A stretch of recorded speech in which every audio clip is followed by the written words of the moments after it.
안녕하세요, 부잣집거리입니다. 안녕하십니까. 반갑습니다. 이번에도 지난 시간에 이어서 인공지능 개발 이야기 세 번째 토론을 하도록 하겠습니다. 첫 번째 주제 부탁드립니다. 예, 흑마술. 예. 그러니까 지난 시간에 마지막에 딥러닝에 관련된 이제 열띤 이제 이야기를 해봤고요. 이번에는 이제 저자는 흑마술이라는 용어를 통해 딥러닝 기술의 복잡성을 표현하고 있습니다. 딥러닝에서 이제 레이어 수가 많아져도 제대로 기능할 수 있도록 하는 많은 흑마술이 탄생했다고 이야기하며, 이게 여기서 흑마술은 안을 알 수가 없는 그런 어떤 표현하는 거죠. 그 흑마술 중 하나인 드롭 아웃을 이야기합니다. 드롭 아웃이 어떤 개념인지, 그리고 그것이 왜 효과적인지에 대해서 이야기를 해봅시다. 지난번에 저희가 포기했던 레이어에 대해서 이해하셨어요? 먼저 그러면 그 레이어 이해하신 거를 확인하고 넘어갈까요? 이해를 저는 아니 이제 못했을 것 같은데. 분명히 내가 또 뭐라고 얘기해도 분명히 너는 모르는 거야라고 얘기할 테니까 그냥 레이어를 이게 들으시는 분은 이제 왜냐면 근데 딥러닝을 하려면 이제 이걸 이해하려면 레이어라는 개념에 대해서 이해는 해야 되는 거잖아요. 맞죠? 딥러닝이 레이어하고 뉴런이 그쵸. 구조의 기본이니까. 그렇지. 뉴럴 네트워크의 기본이 이제 레이어랑 뉴런. 예. 거니까. 그럼 이제 부장님이 물어보셨을 때 우리가 선택이 두 가지가 있는 거잖아. 야 딥러닝 뭐 어쩌고 이게 딥러닝이라는 거 말이죠. 이제 이게 레이어와 레이어 간에 중첩된 뉴런 간에 여기서 근데 부장이 짜증내. 야 그 레이어가 뭔데?라고 했을 때 그냥 그런 게 있어요.라고 답하느냐. 아니면 좀 그럴듯한 해답을 주느냐, 이 두 가지 선택이라고 생각이 드는데 그냥 그런 게 있어요. 업체 부르시죠 이런 거. 아니야. 제안서 써라고 하세요. 이런 근데 거. 성우님이 그 추천해주신 그게 좋네요. 그 비디오를 하나 검색을 해봤는데 들으신 분이 그거 좀 그거 보시면 추천 한번 해주세요. 무슨 비디오일까요? 그게 그 검색을 마리오 AI 네. 이렇게 유튜브로 검색을 검색하시면 하시면 됩니다. 유명한 비디오 650만 뷰로 봤네. 예. 그래서 이게 이름이 뭐라요? 머라이어. 예. 그러니까 아. 인풋값 아웃풋값에서 IO잖아요. 근데 인풋값 아웃풋값의 개념을 이해를 해야지 그 다음에 뉴런값, 그래 레이어값 요게 좀 이해가 되는 것 같아요. 그러니까 그게 이름이 마리오인데 뭐라요? I하고 예. O 사이에 슬래시를 이렇게 놨어요. 그렇죠. 이제 약간 이제 장난을 치면서. 예. 그리고 여기 아까 그 지난번에 설명해 주신 어떤 그 장애물들, 네. 뭐 괴물들, 얘네들이 입력값이 되는 거고, 예. 그 다음에 그걸 통한 예를 들어 플레이어가 원래 하는 이 킥값들, 뭐 점프해라, 뭐 오른쪽으로 하라, 왼쪽으로 하라, 요게 아웃풋 값이 그렇죠. 되는 거고, 요거를 인풋 레이어, 아웃풋 레이어. 음. 넘어가. 더 이상 가지 마. 다 이해는 못하신 것 더 이상 가지 같지만 마. 일단은 거기서 정리하고. 아니 근데 저는 그게 레이어가 아닌 게 그 네. 레이어 안에 있는 뉴런은 연산을 안 해요. 그렇기 때문에 걔는 레이어가 아닌 거죠. 그렇게 볼 수도 있겠네. 예. 레이어 안에 뉴런을 몇 개나 들어가네요. 그러니까 그거는 뭐 개발자가 예, 만든 거예요? 설계하는 사람 그 그리고 가장 레이어를 잘 되는 그 레이어 개수를 설계하고 그다음에 이제 뉴런도 레이어 마찬가지로. 안에 몇 개가 들어가는지도 그래서 이번 주제가 결국은 레이어가 많아져도 원래는 이게 성능하고 이게 선형적으로 아니면 이게 바로 그 레이어가 많아진다고 해서 성능이 늘어나는 게 아니다. 근데 그랬을 때 레이어가 많아졌을 때 성능이 늘어나도록 하는 기술들이 막 있는데 그렇죠. 그걸 저자는 흑마술이라고 표현했는데 알기가 어려우니까. 음. 근데 그 중에 하나가 드랍아웃인 거죠. 근데 제가 요거 찾아보면서 좀 이게 얼마나 좀 대단한 일이었는지를 나중에 사례가 있었는데 유명한 얘기인가 봐요. 딥러닝 쪽에서는 이게 주제와 관련 있으면 관련이 있어요. 그러니까 이게 자꾸 딴 얘기 하려고 2012년도 그래요. 아니 근데 성훈이 내가 자꾸 드라바로 간신히 돌아오는데 또딴 얘기 괜찮아요, 아까 뒷면이 괜찮아요. 기초로 아니, 다시 왜냐면 얘기하더니 이거 다음 얘기를 가려면 앞에가 예. 이게 수학 이게 산수랑 똑같잖아. 우리가 예. 수학의 정석을 왜 못 뗐어? 예. 앞에 집합하다 못 뗀 거잖아. 그러니까 빨리 얘기하세요. 네. 이게 여기 보면은 그 이게 딥러닝 사례로 맨날 나오는 게 고양이 인식하기잖아요. 여러 천만 개의 비디오 중에 고양이 비디오를 인식하는 거 예. 딥러닝 학습을 통해서 이미지 했는데, 인식. 예, 그걸로 했는데 요거 하는데 구글이 당시에 쓴 게 16,000개 컴퓨터 프로세스랑 10억 개 이상의 뉴트럴 네트워크 썼다는 거예요. 고양이 하나 사람이 보면 알아보겠다고. 되는데. 그래서 근데 그거를 이걸 하면서 어떻게 하면 더 쉽고 빠르게 얘가 고양이인지를 알 수 있게 하는 것, 이게 딥러닝 기법을 활용해서 했다로 이해하면 되는 거죠. 저는 주제와 관련성이 없는 얘기를 또 장시간 하셨는데 자 아니 그래 그럼 넘어갑시다. 이 다음 얘기가 들어봐온 얘기가 다 나올 걸. 그러니까 들어봐온 얘기로 다시 넘어가 주시죠. 네. 예, 근데 여기서 이제 우선은 드랍아웃의 이제 개념을 먼저 얘기를 해야 되는데 이제 여기서 드랍아웃이 왜 필요하냐면 과학습을 막기 위해서 필요하다. 그럼 과학습이 뭐냐? 그러니까 딥러닝을 그냥 놔두면 입출력을 쌍을 통째로 외워버리는 거예요, 얘가. 그러니까 얘가 더 이상의 발전 그 학습이 안 일어나. 예, 그럼 뭐가 문제냐? 새로운 문제가 딱 나타났을 때, 새로운 고양이가 딱 나왔을 때, 못 풀어. 근데 네. 고양이 얘 잘 들었지. 그러니까 16,000 아니 개 조용히 비디오가 하세요. 조용히 하세요. 그 공통점밖에 없어. 지금 고양이라는 공통점밖에 없기 때문에 스탑. 예, 계속 말씀하시죠. 그러니까 과학습의 문제가 전혀 학습되지 않은 문제가 나타났을 때에 그거에 대한 이제 예측이나 아니면은 풀이에 대한 그 값이 맞지가 않는 거죠. 그러니까 그거를 하기 위해서 중간에 뉴런을 하나씩 의도적으로 빼는 거예요. 그걸 빼는 방법, 그러니까 빼는 것을 드랍아웃이라고 하는데 그거를 했더니 이제 딥러닝의 성능이 올라가더라. 그러니까 뉴런이 그 각 레이어에서 어떤 계산을 하잖아요. 네. 근데 그 계산하는 거를 일부러 소거를 시켰으니까 어떤 부분이 포인트가 빠져 있는 거네. 그러니까 그렇죠. 만약에 그 상상을 해보자면 고양이를 인식을 한다. 네. 근데 뭐 보통은 자기도 고양이 얘기하면서. 아니 그 얘가 필요하니까 그럼 개로 할까요? 사실 그 공통점밖에 없다는 얘기였어요. 자, 우리 개싸움을 피하자라는 그러니까. 지난번. 개를 인식하는데 네. 개의 눈하고 눈 간격을 계산해서 얘가 이 정도 간격이면 코하고 눈의 간격의 비율을 계산하는 뉴런이 있었다고 쳤을 때 네. 이러면 개일 가능성이 70%뭐 이런 식으로 계산식을 하는 애가 있었는데 네. 어떤 사진을 줬는데 무작위로 그 뉴런이 소거됐어. 네. 그럼 그 계산은 없어. 근데 나머지로 추론하는 거야. 뭐 눈썹이 어떻고 코 모양이 어떻고 이렇게 이런 식으로 나머지로 추론하고 이런 식으로 계속 그걸 반복을 하니까 일부러 그러니까 아웃 시키는 거잖아요. 뉴런을. 그렇죠. 네. 그러니까 이게 일종의 뉴런이 3개가 있어요. 그래서 1번, 2번, 3번 뉴런이 있어. 그러면 3번이 이제 다음 레이어고 1번하고 2번이 전 레이어다라고 머릿속으로 만약에 상상을 하면 3번은 1번하고 2번에서 이제 정보를 결과값을 받아요. 받잖아요. 음. 근데 얘가 딱 봤더니 1번이 하는 결과로만 계산을 하면 되는 거예요. 그렇게 되면 3번 레이어는 의미가 없어지는 거예요. 왜냐하면 1번 레이어 값을 취하고 2번은 없애고 그런 구조가 됐으면 얘는 언제나 1번을 추종하는 3번 레이어로 고정이 되는 거예요.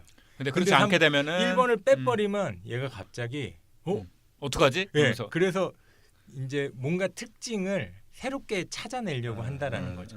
내가 정확히 이해했어. 나 정확히 했어. 정확하지 않을 것 같은데요. 한 번만. 정확하지 않을 것 같은데요. 고양이 그러니까 얘 영상이 1000만 개가 있는 거야. 그쵸. 1000만 개 있어. 1000만 개를 쫙 이미지식을 한 다음에 눈이 2개고 네. 수염이 달린 애들을 찾아. 네. 라는 게 첫 번째 레이어를 세워. 네. 그럼 1000만 개 중에 100만 개가 걸러졌어요. 네. 100만 개 중에 그 다음에 뭐 털이 복슬복슬 하거나 아니면은 뭐 얘가 하거나 이걸 찾아. 두 번째 레이어를 세웠어. 다시 찾아. 그 다음에 세 번째 레이어에서 레이어가 그런 개념이 아닌 것 그런 거 같아요. 아닌데. 아 그래. 다시 한번 노력해. 지금 얘기하는 모든 게 입력 그러니까 네. 입력에 있는 거예요. 입력에만 돼 있고 털하고 뭐 수염하고 뭐 이런 게. 음. 예. 그러니까 저는 알겠어요. 이 부분이 핵심인 것 같은데 제가 이해하기로는 드랍아웃을 시켰더니 어째서인지는 모르겠지만 입력된 데이터에서 특징을 찾아내려고 엄청나게 노력을 한다. 그렇죠. 그러니까 그래서 원래는 그냥 뭐 눈이 2개면은 다 남자라고 인식을 했는데 예. 한 3가지를 뭐 눈을 지워버리고 나니까 그러면 뭐 남자- 어깨가 그쵸. 넓으면은 아. 남자구나라는 맞아요. 특징을 얘가 막 찾아내기 이해하셨는데? 그리고 접근 방법을 다양하게 이제 다양하게 여러 가지 접근 방법을 해서 내가 노력해서 이해한 거야. 그런 걸로 아직 이해하신 거 맞나요? 이거 듣는 사람이 이해했다면 나의 덕이야 나의 덕. 아직 이해 못하신 것 그래서 같은데. 드랍아웃에 대해서 네. 그래서 오히려 그래서 결과값을 더 정확히 추정할 수 있게 됐다는 건가요? 그래서 그렇죠. 왜냐하면 목적이라는 게 어떤 특징을 잡아내야 되는데 음. 그 특징의 근본을 잡아내는 거죠. 이게 더 정확하게라고 하기는 좀 애매해요? 애매한데 어. 예를 들어서 이제 5만 장의 컵 모양을 보여줬다라고 네. 하면 그러니까 과학습인 상태는 그 5만 장의 사진 빼고는 컵을 이렇게 보여주면 아, 이게 그쵸. 컵이- 그렇지. 그렇지. 네. 전문가를 모신 보람이 방금 지금 5만 장의 샘플 외에는 다른 거는 인식을 못 하는 거네요. 그렇죠. 그치 아. 똑같은 것만 찾는 거지. 근데 아. 드랍아웃 하니까 그다음에 이제 특징만 얘가 잡아서 얘가 음. 이제 컵의 특징을 아. 가지고 있는 사진이라고 아. 사진도 막 이해가. 근데 되게- 이 이것도 나의 덕이야. 야 근데 그 인공지능 그 개발한 딥러닝을 그 연구하시는 그분이 그 드랍아웃을 생각해서 그걸 적용해서 한 게 대단하네. 그쵸. 이렇게도 해보고 어떻게 저렇게도 그런 해보고. 접근을 어떻게 생각했을까? 그러니까 이게 더하기만을 생각하기는 되게 쉬운데 빼기를 생각하기 사실 되게 어려운데. 근데 사람의 어떤 능력 수행에도 이런 드랍아웃 아이디어가 이게 먹히지 않을까요? 제 생각에는 그 사람이 필름이 봤을 때 끊기다. 기억을 생각보다 다 못하잖아요. 그치. 특징만 딱 기억하고 또는 아하. 심지어 좀 잘못된 경우도 있는데 네. 어쨌든 이제 그런 식으로 이제 특징만 잡아내는 인간의 그 약간 뇌과학적인 그런 고민을 하다가 이제 그럼 만약에 학습위에서 만약에 골프를 되게 잘 치고 싶어. 근데 더 잘 치고 싶으면 드랍아웃을 인위적으로 하는 거야. 눈을 가리고 친다든지. 다른 그게- 한쪽 발을 뺀 상태로 친다든지 그런 식으로 연습하면은 드랍아웃이 되지 될까요? 인간은 너무 덜 학습을 하고 있어요 지금. 그렇게 덜 학습하려고 더 노력하실 필요 없어요. 제가 유튜브 동영상을 본 건 실제 프로 선수가 어. 보폭을 어. 극도로 줄인 다음에 그러니까 그 일종의 드랍아웃이죠. 왜냐하면 어떠한 지형에서도 그렇게 보폭을 줄여서 제대로 칠 수 있으면 어떤 지형을 가든 보폭을 줄여서 치면 되니까 그렇게 연습을 에이 이거 그러니까 당기러 간다 카인드 오브 당기러 간다. 드랍아웃. 네. 아니야. 왜? 그런 건데. 맞는 것 같은데 왜? 그건 아니에요? 제가 보기에는 드랍아웃이 아니라 반대 과학습을 하려고 모든 경우를 대비하려고. 모든 경우를 대비하는 여기에 한 번, 여기에 전문가의 아, 잘못인 것 같아요. 여기 이런 골프로 얘기하니까 쏙쏙 들어오네. 네, 드랍아웃 얘기 여기서 마무리하고 다음 주제로 넘어가겠습니다. 택수님. 제가 일단 그러니까 딥러닝을 활용할 수 있는 영역이 도대체 어딘지에 대해서 좀 궁금해졌습니다. 그러니까 과거에 저희가 HBR 스터디에서도 얘기가 나왔던 건데 그 좀 길게 얘기하면은 그러니까 결과값이 어떻게 도출을 한지를 검증할 수 없기 때문에 리스크 모델링 같은 그러니까 금감원 같은 데서 가서 야 얘한테 이자율 왜 3% 줬어라고 얘기라고 했을 때 딥러닝 방식을 이용하면 왜 3%를 줬는지 알 수 없기 때문에 이런 거는 정부기관이나 금융 쪽에서는 쓸 수가 없다. 딥러닝 방식 같은 거 그 도출한 논리를 알 수 없기 때문에 그런데 이런 것들이 정부기관 쪽에서는 앞으로 뭐 계속 있을 것 같거든요. 근데 실제적으로 그러니까 이 딥러닝이라는 방식이 뭔가 세상 모든 걸 다 해결할 것처럼 저는 처음에 이해를 했었는데 그러니까 실제로 활용이 많이 될 수 있는 부분은 어딘 거고 그러니까 죽었다 깨어나도 활용을 못하는 영역은 어딘 건지 이런 거를 좀 여쭤보고 싶었어요. 준하님이 보시기에는 좀 그러니까 이거에 실제로 활용 가능한 영역은 어디일까요? 실제로 제가 이제 일하면서 느낀 거는 저희가 많이 사용하는 거를 예를 들어보면 콜센터 뭐 콜센터 프로젝트를 하다 보니 콜센터를 사용하고 있는데요. 예를 들어서 뭐 이제 스피치 투 텍스트라고 해가지고 목소리가 들어갔을 때 그걸 글자로 변환해 주는 것도 사실 의사 결정이 필요한 문제는 아니잖아요. 그러다 보니까 다양한 문장과 그러니까 뭐 사람 청취해가지고 목소리와 글을 적어놓으면은 그걸 딥러닝 시켰을 때 어떤 목소리가 들어와도 음성 인식이 가능하게 되는 거 뭐 그런 부분이라든가 뭐 네. 뭐 일테면은 저번에 그때 좋은 사례. 근데 핵시설 같은 걸 관리하는데 이 딥러닝을 이용하면 안 될 것 같아요. 그쵸. 그러니까 실수가 용인되는 실수가 그렇죠. 있어서는 안 될 것 같잖아요. 근데 실수가 있어서는 안 되는 분야에 딥러닝을 이용하면 안 될 것 같은데 실수가 용인되는 분야만 가능하지 그런 않을까요? 분야는 그런 식으로 하겠죠. 그러니까 아까 말씀하신 램프안의 진이처럼 네. 이런 경우에 무슨 문제가 있다라는 그 경보만 알려주고 경보까지는 실제 그 노티피케이션. 진짜 열쇠로 잠가놔야 될 것 같아. 이렇게 뭐 전자 이런 거 말고 그냥 물리적인 뭔가로. 그럼 대부분의 영역에는 다 이런 딥러닝을 하는 방식이 다 적용 가능하다. 적용은 가능한데 적용되는 방식을 안전하게 적용해야 된다라는 게 지금 그런 말씀하신 거잖아요. 거일 수도 있고요. 그다음에 두 번째는 사람 그 책임자가 있으면 될 것 같아요. 제 생각에는 슈퍼바이저가 네. 필요하다. 어떤 결과를 내던 사람이 자기가 책임을 질 수 있고 이 결과가 이런 거 같은 데가 정확하게 이해할 수는 없지만 사실 저희도 선생님이 말하는 거 100% 다 이해하지 있는 그럼 거잖아요. 되게 중요한 문제적인데 지금 말씀드린 거 자율주행 자동차가 딱 떠올랐거든요. 그런 경우에는 책임 문제가 실제로 발생했잖아요. 그렇죠. 최근에 네. 그럼 어떻게 그래서 자율 주행을 맡길 수는 있지만 사람이 신경 써줘야 된다 정도로 지금 귀결된 거니까요. 그럼 우버 같은 데서 완전 자율주행을 했는데 사고가 나서 사람이 죽었다. 약관에 써 있을 거야. 네 잘못 이렇게. 그렇지 않을까? 이 그거에 서비스 이용하지 마라. 100%에 근데 지나가는 사람 맡겼으니까. 죽었어.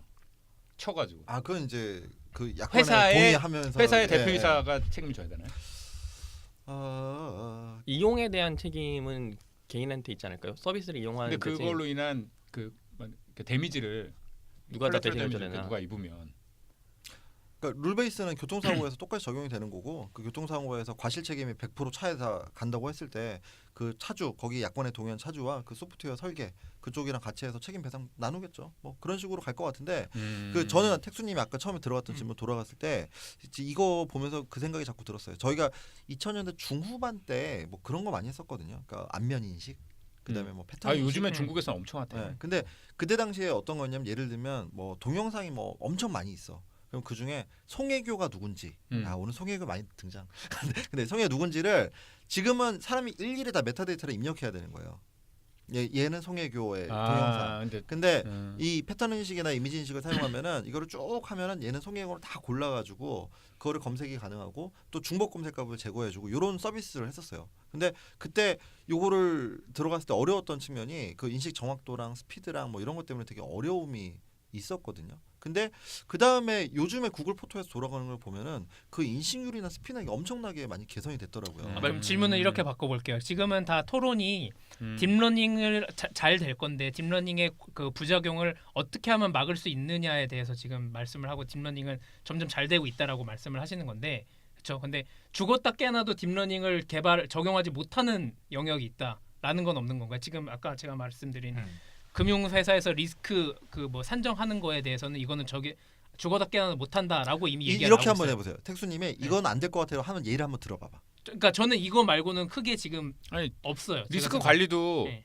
그 어떤 노티피케이션이나 네. 그러니까 그 사람이 그 감독을 하게 되면 쓰일 수 있는 거죠. 쓰지 못하는 분야가 없을 것 같은데. 보통 창작의 영역을 힘들다라고 얘기를 했었는데 이미 창작도 음악도 작곡하고 이미 음악 작곡이나 이런 영역에서 많이 들어왔고 영상도 사례가 만들고 있었죠. 예, 영상도 실제로 사람 똑같이 만들어 낼 수가 있고요.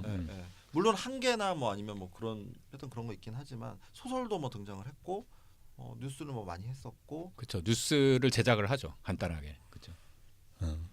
조금 더 생각해 보겠습니다. 사실 못 만드는 게 없다라고 말씀하셨는데 요즘 인공지능 연구 중에 핫한 분야가 그렇게 생성이거든요. 뭐 이미지 없는 데에서 이미지를 생성한다든가 지금까지 갖고 있는 기존 데이터를 가지고 그래서 뭐 그걸 가지고 재학습도 시키고요. 오히려 여자친구 못 만들어 주겠다. 여자친구 로봇으로 해가지고 인공지능 넣어서 만들. 인공지능만으로는.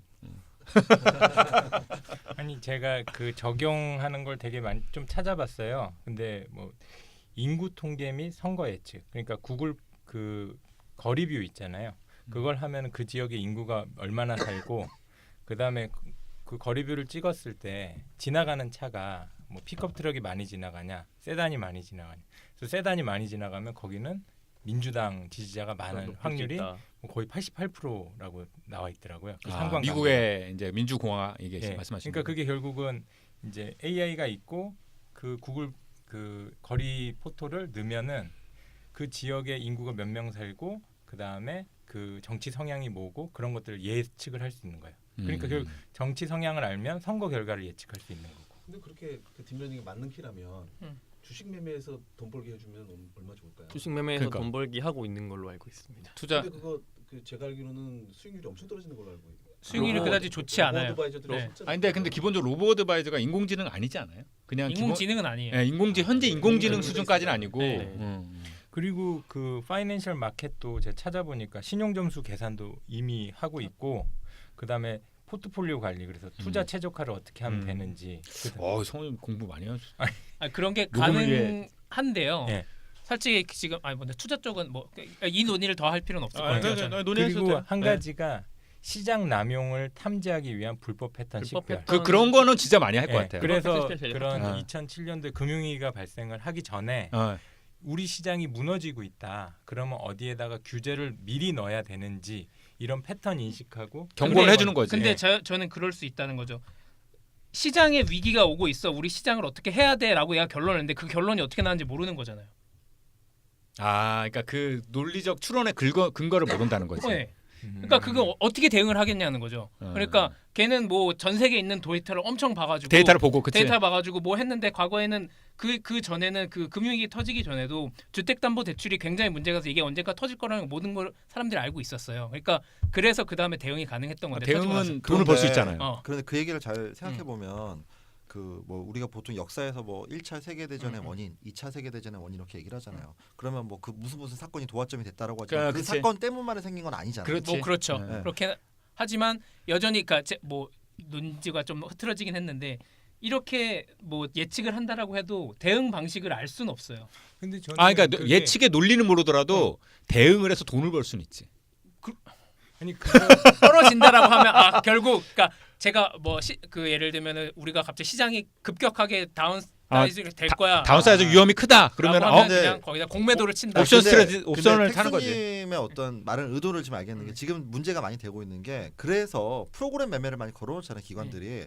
프로그램 매매 때문에 너무 과도하게 하락하거나 과도하게 상승하는 경향이 지금 나타나서 맞아요. 요거에 대한 지금 해칭 수단에 대한 얘기가 많이 나오고 있거든요. 근데 그거보다는 제가 얘기하는 건 이제 뭐 벤 버냉키다. 그럼 그 사람이 이자율에 대해서 올려야 된다 내려야 된다의 판단에 정확한 알고리즘 우리가 아는 건 아니잖아요. 그치. 그것도 그 사람의 사람도 어떤 참고는 직관. 하지만 예, 예. 결국은 그런 걸 가지고 이 사람이 판단을 자기 직관이 들어가는 거잖아요. 그러니까 결국은 그게 AI로 가면 직관 싸움이 되는 거죠. 그치. 그런 것도 그- 있고 뭐 유명한 그 프로그램인 켄쇼라고 이제 네. 골드만삭스에서 하는 그 만든 프로그램인데 거기도 더 이상 리서치 애널리스트를 많이 뽑는 게 아니라 걔가 대신 그쵸. 데이터를 많은 데이터에 대해서 처리할 필요한 수 거를 처리해가지고 그래프 보내주고 리포트를 작성해서 보내주는 거거든요. 근데 하지만 마지막 책임지는 건 그걸 그 데이터를 그쵸. 이용한 사람인 건 거고요. 그래서 그 중에 하나의 역할이 커뮤니케이션이에요. 그래서 그 커뮤니케이션이 뭐냐면 리포팅 해주는 거예요. 그러니까 결국은 시장 데이터를 해서 너한테 필요한 데이터는 이런 거야라고 자동으로 리포팅을 해주는데 이제 딥러닝이 많이 쓰인다. 우리 작년에 그 인공지능 관련된 책 했을 때 나왔던 얘기가 그 각 분야별로 점검을 쭉 하면서 의사 부분 얘기 나왔을 때 로봇의 부상. 예, 예, 때. 예. 그때 의사 부분 얘기했을 때 그러니까 이 어떤 부분은 대체 어떤 부분 대체 이런 거에 대한 가능성이나 수준을 이렇게 쫙 체크하면서 근데 인간의 생명을 다루는 그냥 민감한 이런 부분은 어차피 인공지능이 아무리 발달해도 의사란 존재는 존재할 것이고 얘가 최종 단계 체크, 최종 단계 책임, 요 확인 요런 거 거치겠다 이런 승인 식으로 뭐 이런 거. 얘기를 했었거든요. 근데 아까 택수님 말씀하시는 뭐 논지의 핵심은 결국은 그 부분은 대체가 안 된다.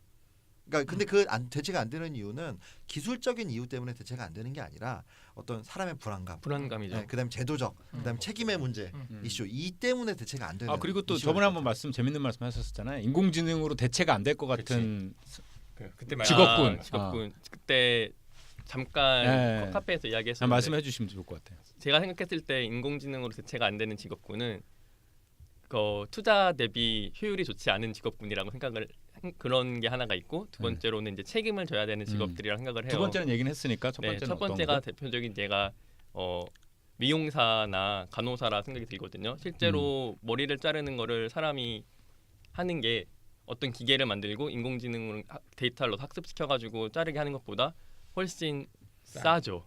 그렇기 때문에 이제 대체를 굳이 할 필요가 없게 되는 거고요. 그 육체적 활동으로 그 머리를 이렇게 감각적으로 잘라내고 고객하고 커뮤니케이션하고 하면서. 이런 거에 노동의 그 가격이 너무 싸니까 그렇죠. 사실 뭐 15,000원, 2만 원 내고 할 거를 그걸 굳이. 위해서 인공지능과 로봇을 개발하기는 거의 불가능할 거죠. 단기간에 대체 불가능할 거다라고 생각하시면 그뿐만 아니라 무섭잖아. 로봇이 가위 들고 막 자르면 근데 우리나라는 싸지만 미국은 머리 자르는데 100불이잖아요. 뭐한 3 그렇게까지 그래도 100불이어도 그거를 인공지능으로 개발해서 그걸 하기가 사실 그리고 시간이 걸리는 일들이잖아요. 어느 정도 시간이 들어가야 되는 그러니까 효율을 내는데 한계가 있는 일이기도 하고요. 근데 그럼 먼 미래에는 다 매뉴얼한 잡 하는 그런 사람들이랑 그다음에 그러니까 소프트웨어 엔지니어랑 그러니까 만약에 두 개 층으로 아파트 갈라지는 거야? 경비 아저씨라든가 그 거의 최저임금은 가깝잖아요. 이제 그런 잡이 아니면은 뭐 편의점에서 알바하고 뭐 이런 것들이 인공지능으로 대체 아니죠. 그런 잡은 오히려 대체가 되죠. 대체될까요? 어. 두 가지는 좋지 않은 얘기인 것 같아요. 편의점 같은 경우는 이미 대체가 되고 있어요. 아, 무인 경비원도가 점포로 대체가 되고 있고. 경비원도 지금 근데 말씀하신 것 같은 경우에는 되게 예민한 사람의 손길이 필요한데 굳이 아. 그렇게까지 시스템을 만들 필요가 없고 어. 그뿐만 아니라 조금 약간 위험하거나 사람이랑 서비스적인 측면에 음. 교류가 왔다 갔다 하는 직종들. 그렇죠. 뭐 간호사도 메이크업, 커뮤니케이션에 필요한 내용이잖아요. 음. 직접 사람이 대해야 되고 환자의 상태를 체크해야 되고 음. 기분이나 이런 것도 소통이 필요한 것들 오히려 그런 잡들이 많이 남지 근데 않을까. 저는 그게 이제 일종의 파괴적 기술에 의해서 부분적으로는 침해를 다 당할 것 같아요. 만약에 환자하고 이렇게 대화하고 정서적 교류하는 것도 인공지능에서 할 수 있잖아요. 그러니까 이게 쉽게 그런 거 있잖아요. 예전에는 안마 같은 것도 다 사람이 다 해줬는데 요즘 그렇지. 안마 의자가 있잖아요. 그러니까 포인트 서비스로 하나씩 대체되는 거죠. 그러니까 그게 뭐 비용의 아니면 시간 이런 거의 문제지 그렇다고 이게 완전히 배제되는 그런 건 아닌 거예요. 그리고 또 무시무시한 가능성은 어떤 범용 기술에 의해서 그러니까 뭐 이를테면 로봇 가정용 뭐 가정주부 로봇 같은 게 나오면서 그 기술이 너무 발전하면은 모든 뭐 걸 다- 헤어 커팅 같은 것도 기계학습으로 그냥 학습이 딱 그렇죠. 중앙에서 딱 시켜버리면 그 기술이 생겨버리니까 이게 막 컴퓨터가 이게 아마존 알렉사처럼. 컴퓨터가 클라우드 말이고 갖고 쫙 있고. 보갑이 돼 PC가. 근데 그 위에서 소프트웨어들 막 돌아가는 것처럼 그런 식으로 될 수도 있는 거예요. 그러니까 핸드폰도 막 그쵸. 전화기부터 막 지금 다양한 모든 걸 다 싸그리 하잖아요. 다 싸그리. 듣고 있잖아요. 예. 저는 안전에 관련된 것들도 점점 그 AI가 진행하기 시작할 것 같아요. 예를 저도. 들어서 미용사도 그렇고 의사도 그렇고 음. 그 제일 지금 가깝게 와 있는 게 자율주행이잖아요. 자동차는 엄청 난 흉기가 될 수 있는데 그걸 지금 AI한테 맡기고 있는. 그렇지. 어쨌든 간에 사고도 나고 그렇긴 했지만. 근데 제가 이렇게- 정서적인 측면도 네. 죄송해요. 아니, 네, 정서적인 측면도 그 이번에 그 블레이드 런너 2049 보니까 거기 그 뭐라고 해야 돼? 인공지능 여자친구라고 해야 되나?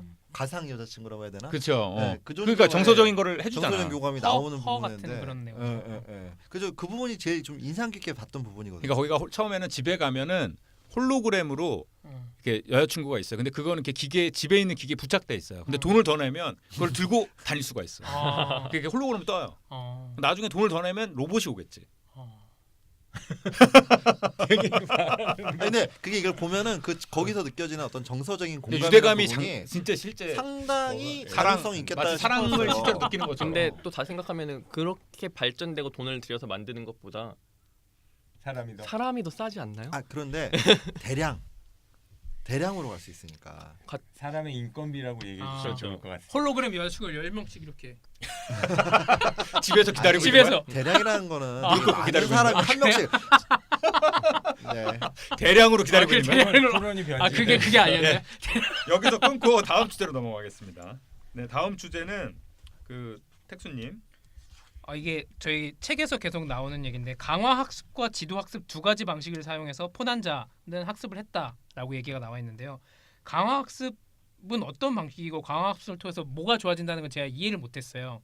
그러니까 아까 탐색과 평가 부분에서 강화 학습은 어느 부분에 해당되는 거며 강화 학습은 실제로 어떻게 하는 건가요? 순서상으로 보면 지도 학습이 먼저고 그 다음에 강화 학습이죠. 네, 네. 그렇죠. 네. 그 하나씩 뭐 이거 용어니까 네. 이거 그렇죠. 그러니까 설명해 아까도 주시면 좋을 것 같아요. 그러니까 지난 시간에도 말씀드렸던 것 같은데 지도 학습은 본보기로 삼을 만한 선생님이 필요한 방식인 거예요. 그래서 프로 기사가 딱 있고 그 프로 기사에 가깝게 두게끔 하는 게 지도 학습인 거고 강화 학습은 선생님이 없는 거죠. 그러면 어떻게 하느냐?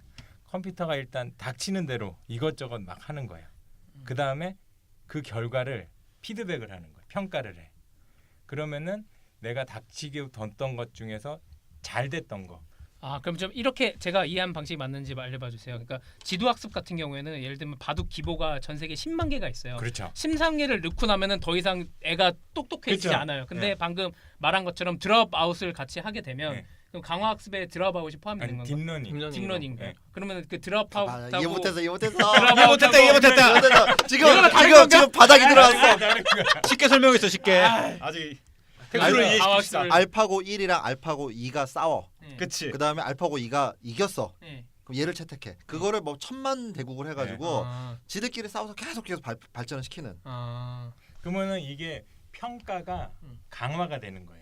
그래서 평가 부분이. 예, 그래서 강화 학습이 평가가 강화하기 때문에 강화 학습. 포인트는 무한번 반복할 수 있다는 것하고 피드백을 많이 할 수 있다라는 게 그리고 이 장점이죠. 포난자에는 어떻게 들어갔냐면 6수에서 8수 앞까지 진행시켜 보고 그 결과에 대해서 평가를 하고 또는 사전에 평가한 것과 비교해서 그러니까 이세돌 구단이랑 싸웠던 알파고가 지도학습을 통해서 한 거를 강학습을 통해 보강을 했던 건데 그쵸. 그 이후에 1년 후인가에 그 지도학습 부분을 완전히 배제한 상태의 알파고를 만들어서 그렇죠. 그거는 붙인 강학습만으로 했는데 그게 60연승인가? 아무튼 계속 싸워서 뭐 이렇게 이겼다는 그러니까 그런 지도 학습을 얘기가 했던 거는 그 프로 선수의 기보를 보고 학습했던 그렇죠, 건데 그렇죠. 그거 없이 어떤 룰을 가지고서 스스로 계속 넣어가지고 강화 학습만 한 거네. 스스로 그냥 막 떠본 거네요. 막 막 떠보면서, 떠보고 여기에 뭐가 나오냐면 여러 버전을 가지고 싸웠대. 강화 학습을 시작할 때 제로에서 시작하면 또 안 되는 거예요. 그래서 지도 학습을 처음에 시작 어느 정도 넣어줘야 되는. 그래서 얘가 어느 정도 수준이 찬 다음에 음. 강화 학습으로 넘어가면 거기서 이제 확 그 성능이 개선이 되는데 아예 처음부터 강화 학습하면은 성능 개선이 완전 느린 거예요. 그러니까 이제 무협지에서 처음에 사부님한테 배우는 거야. 그치. 초식을 딱 배우고 어. 그 다음에 이제 스스로 대련을 시키는 거지. 아 대련하면서 끊임없는 대련을 통해서 고수가 되는. 근데 설명 처음에 좋다. 사부님이 없으면 아예 이제 그러니까 너무 되게 간만에 설명 되게 좋았던 것 같아. 간만이라뇨. 제가 고양이도 얘기했고 고양이 그 진짜 잘못됐다니까 그 얘기는. 파운데이션도 얘기했고 이해했습니다. 예. 네. 네, 그래서 여기까지 오늘 또 마치고 네 오늘 토론 여기서 마치도록 하겠습니다. 다음에 또 만나서 또 한 번 얘기하는 시간을 갖도록 하겠습니다. 예, 수고하셨습니다. 이번 거 좀 길.